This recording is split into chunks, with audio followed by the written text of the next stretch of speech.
બિહારના ભૂતપૂર્વ મુખ્યમંત્રી કર્પૂરી ઠાકુરની જન્મજયંતિ પર જનતા દળ યુનાઇટેડ દ્વારા આયોજિત રેલીને સંબોધતા બિહારના મુખ્યમંત્રી નીતિશ કુમારે તેમના રાજકીય માર્ગદર્શક માટે સર્વોચ્ચ નાગરિક પુરસ્કાર માટે તેમના અવિરત પ્રયાસોને પ્રસ્તુત કર્યા હતા. જનનાયક કર્પૂરી ઠાકુરને ભારત રત્ન એનાયત કરવામાં આવ્યો છે. અમે 2007થી લઈને 2023 સુધી અગાઉની કોંગ્રેસ સરકાર અને વર્તમાન સરકાર સહિત દરેક સરકાર પાસે તેમના માટે ભારત રત્નની માંગણી કરતા હતા, પરંતુ તેઓએ તેમ ના કર્યું.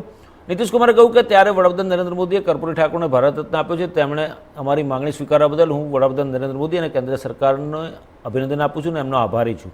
મુખ્યમંત્રીએ વધુમાં કહ્યું કે વડાપ્રધાન મોદીએ દિવંગત નેતાના પુત્ર રામનાથ ઠાકુર કે જે હાલમાં જેડીયુમાં છે તેમને ફોન કર્યો નથી, પરંતુ આશા છે કે તેમના પુત્રને ફોન કરશે. તેમણે વધુમાં જણાવ્યું કે મને મારા પક્ષના સાથીદાર અને દિવંગત નેતાના પુત્ર રામનાથ ઠાકુરે જણાવ્યું હતું કે વડાપ્રધાને જાહેરાત કર્યા બાદ તેમને ફોન કર્યો ન હતો.